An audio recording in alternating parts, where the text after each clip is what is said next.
கிறிஸ்துவுக்குள் பிரியமானவர்களே, இந்த நாளுக்கான ம தினசரியான வசனம் மத்தேயு எழுதின விசேஷம் 8வது அதிகாரம் 33வது வசனம். மத்தேயு 8:33, மேத்யூ 8:33.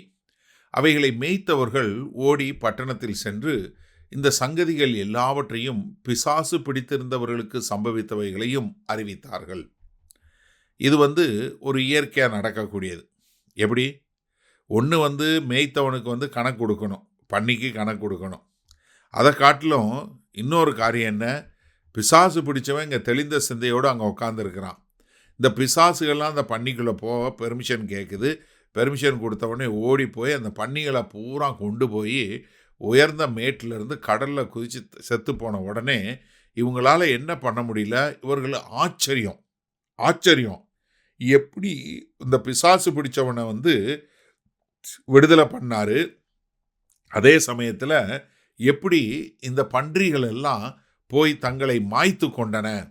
இந்த பிசாசுனுடைய ஆதிக்கத்தினால பன்றிகள் எப்படி போய் தங்களை மாய்த்து கொண்டன என்று சொல்ல காரியத்தை அவர்கள் பார்த்த உடனே அவங்களால என்ன செய்ய முடியல? சும்மா இருக்க முடியல. உடனே ஓடி போய் என்ன சொல்கிறாங்க?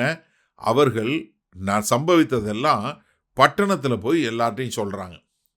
இப்போ சிந்திச்சு பாருங்கள், உங்களுக்கு ஒரு நல்ல காரியம் நடந்தால் என்ன செய்வீங்க? கண்டிப்பாக 4 பேருக்கு போய் சொல்லுவீங்க. இப்படிப்பட்ட ஒரு அதிசயம், அற்புதம் நடந்தால் நீங்கள் என்ன செய்வீங்க? நிச்சயமாக எல்லார்கிட்டையும் போய் சொல்லத்தானே செய்வீங்க. அதே மாதிரி தான் இவர்களும் அங்கே எல்லாருக்கிட்டையும் போய் என்ன நடந்தது என்பதை சொல்லக்கூடிய ஒரு காரியத்தை பார்க்குறோம்.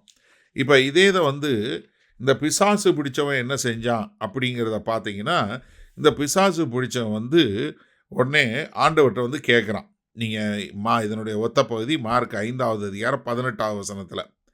அப்படியே அவர் படவில் ஏறுகிற போது பிசாசு பிடித்திருந்தவன் அவரோட கூட இருக்கும்படி தனக்கு உத்தரவு கொடுக்க அவரை வேண்டிக் கொண்டான்.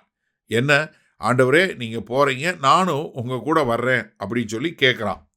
19வது வசனம். இயேசு அவனுக்கு உத்தரவு கொடாமல், நீ உன் இனத்தாரிடத்தில் உன் வீட்டிற்கு போய் கர்த்தர் உனக்கு இறங்கி உனக்கு செய்தவைகளை எல்லாம் அவர்களுக்கு அறிவி என்று சொன்னார். என்ன சொல்கிறாரு? எப்பா, நீ போ, உன் உறவினர்கள், உன் பட்டணத்தில் உன் சொந்தக்காரங்க எல்லாருக்கும் நீ போய் சொல்லு. இப்போ இதை பார்த்து கொண்டிருந்தவங்க ஓடி போய் பட்டணத்தில் சொல்கிறாங்க. அதனுடைய செய்தியினுடைய தாக்கம் நாங்கள் பார்த்தோம், எங்கள் கண் முன்னாடி இது நடந்தது. ஒரு பிசாசு பிடிச்சவன்ட்ட இருந்த இது 2000 பேருக்கு உள்ள பிசாசு 2000 பன்னிகளை கொண்டு போய் கடலில் விழத்தட்டி எல்லாரையும் கொலை செய்தது அப்படின்னு அவங்க சொல்லக்கூடிய ஒரு சாட்சி. இன்னொரு சாட்சி என்ன? இந்த பிசாசு பிடிச்சவன் விடுதலை பெற்று அவன் போய் தன் குடும்பத்தில் தன்னுடைய இனத்தார், தன்னுடைய சொந்தக்காரங்க உங்ககிட்டலாம் போய், நான் தான் இப்படி அம்மனமாக கல்லால் எரிந்து கொண்டு நிர்வாணமாக ஓடிக்கொண்டு என்ன பண்ணேன், எல்லாரையும் காயப்படுத்தி கொண்டு இருந்த பிசாசு பிடிச்சவன் நான் தான், இயேசு என்னை குணப்படுத்தினார் என்று சொல்லக்கூடியதாக. அப்போ 2 விதமான சாட்சிகளும் இதிலிருந்து போகிறத நம்ம பார்க்குறோம். சரி, இந்த நாளில் இந்த வசனத்தை நம்ம எப்படி எடுத்துக்கொள்வது? நம்மளுடைய வாழ்க்கையிலையும் இந்த 2 விதமான சாட்சிகள் இருக்க வேண்டும். ஒன்று, நம்முடைய வாழ்வில் கர்த்தர் செய்த அதிசயங்கள், அற்புதங்கள். உடனே நீங்கள் நினைக்கலாம், அண்ணே எனக்கெல்லாம் இப்படி பிசாசு பிடிச்சு நான் அற்புதம் வரல. ஒரு நிமிஷம், நீங்கள் ரட்சிக்கப்பட்டதே எவ்வளோ பெரிய அதிசயம் தெரியுமா? அது எவ்வளோ பெரிய அற்புதம் தெரியுமா? நீங்கள் நித்திய காலத்திற்கும் நரகத்துக்கு போக வேண்டிய உங்களை கர்த்தராகிய இயேசு கிறிஸ்துவை ஏற்றுக்கொண்டு அதன் மூலமாய் நீங்கள் நித்திய காலத்துக்கும் தேவனோடு இருக்கக்கூடிய ஒரு பெரிய பாக்கியம் கிடைச்சதே, அதை உங்களால் சொல்ல முடியுமா?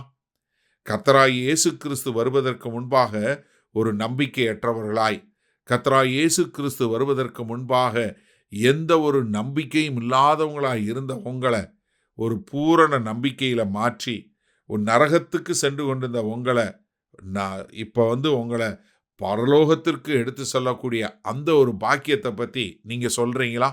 சரி, அப்போ இன்னொரு சாட்சி என்ன? கர்த்தர் மற்றவர்களுக்கு செய்த அதிசயங்களையும் அற்புதங்களையும் பார்த்து கொண்டிருந்த நீங்கள் சும்மா இருக்க முடியுமா? இப்போ உங்கள் குடும்பத்திலேயோ இல்லை உங்கள் சபையிலையோ இல்லை உங்களுடைய அக்கம் பக்கத்தில் உள்ளவங்களோட வாழ்க்கையில் கர்த்தர் செய்த பெரிய அதிசயமான அற்புதமான காரியத்தை பார்த்து கொண்டு நீங்கள் சும்மா இருக்க முடியுமா? கொஞ்சம் சிந்திச்சு பாருங்கள். நீங்கள் எவ்வளவு தூரம் அதை பற்றி மற்றவர்களுக்கு சொல்லக்கூடியவங்களா, இவர்தான் உண்மையான தேவன் என்று சொல்லக்கூடிய ஒரு பெரிய பாக்கியம் இருக்கே, அதை செய்கிறீங்களா?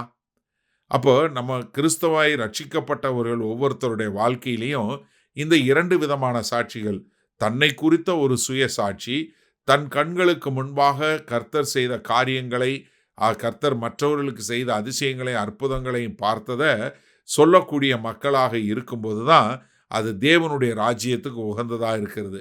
இப்போ உங்க வாழ்க்கையில இப்படிப்பட்ட 2 சாட்சிகளும் இருக்குதா? அதை மற்றவர்களுக்கு அறிவிப்பீர்களா? வல்ல பிதாவே, இந்த அருமையான நல்ல நாளுக்காய் நன்றி. ரட்சிக்கப்பட்ட ஒவ்வொருவரும் தன்னுடைய சாட்சியும், தன் வாழ்வில் மற்றவர்கள் கண்ட சாட்சியையும் எல்லாருக்கும் அறிவிக்கிறவர்களாய், இந்த 2 விதமான சாட்சிகளோடு உம்முடைய ராஜ்ய மேன்மைக்கென்று வாழுகிறவர்களாய் வாழ எங்கள் தேவன் அனுக்கிரகம் பாராட்ட வேண்டுமாய் இயேசு கிறிஸ்துவின் மூலம் ஜெபிக்கிறோம் வல்ல பிதாவே. ஆமேன்.